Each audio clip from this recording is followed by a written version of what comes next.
Hi friend मुझे आपंकर CRP दीदी स्वागत कर फेन नुआ से केनतेगिरी एसएचजी पुनर्गठन करेंगे से कहबी तार सीएलएफ पुनर्गठन केनता है जेनटा कि मर्ज हो गोटे रेवेन्यू विलेज ने गोटे आंचलिक मंच गठन है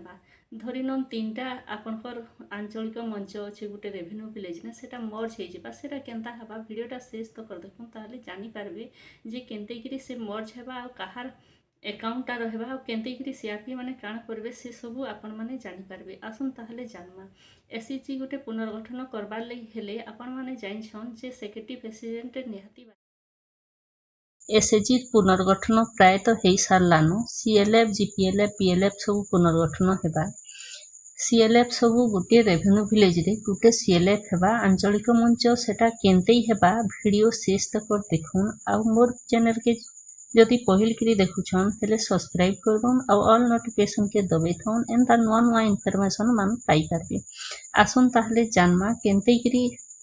सीएलएफ मान मर्ज करबे से विषय में जानमा आपण माने जानिछन जे वोमेन्स एम्पावर लागि सरकार प्रत्येक 3 वर्ष में थरे नेतृत्व परिवर्तन करबे प्रथमे जानमा नेतृत्व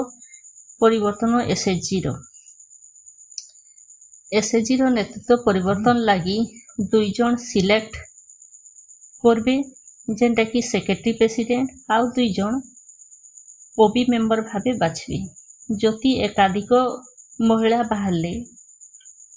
सेक्रेटरी प्रेसिडेंट किंबा जीबी मेंबर लगी ताहले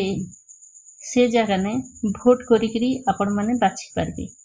एबे जन्मा गोटे रेवेन्यू विलेज ने गोटे सीएलएफ केनतेगिरी मर्ज करबे धरी नौन गोटे रेवेन्यू विलेज ने 3टा सीएलएफ थिला 3टा सीएलएफ रो धरी नौन 30टा एसएचजी अछि 30टा एसएचजी नो 2 जन लेखा जीबी मेंबर बाछबार के पड़बा तार परे 30टा एसएचजी ने 60 जन जीबी मेंबर हे गले 60 जन जीबी मेंबर मानकर भितरु 11 जन ईसी मेंबर बाछि के लागबा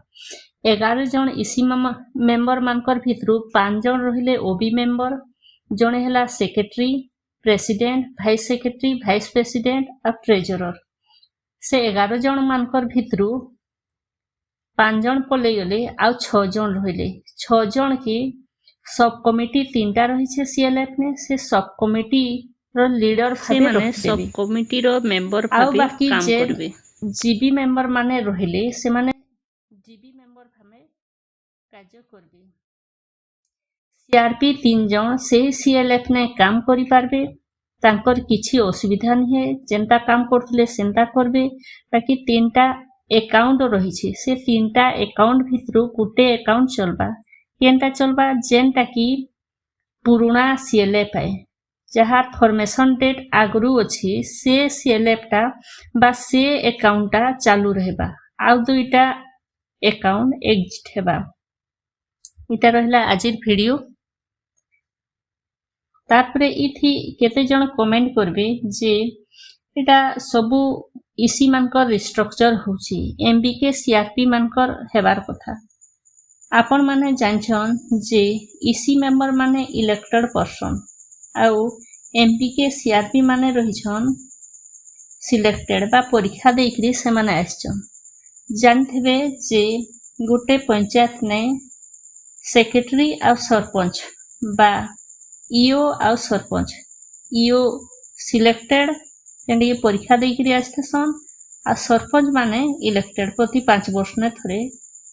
निर्वाचित हेसु से लेखे इसी मेंबर मानकर क्षेत्र ने भी से माने भी इलेक्टेड हेकरी आसबे प्रति 3 वर्ष ने थरे इलेक्टेड हेबे आ सिलेक्ट हेकरी रहिछन एमबीके सीआरपी माने इटाला आजिर वीडियो आपण मन के जदि हेल्पफुल लागला लाइक शेयर सब्सक्राइब करबार के भूलबे नहीं रहिली नमस्कार आ गोटे वीडियो न फेर कथा लाग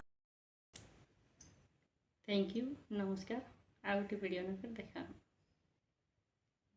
भल चले सांग साथी मन के शेयर करबे लाइक करबे सुंदर कमेंट करबे आ गोटे वीडियो न फेर देखा रहिली नमस्कार।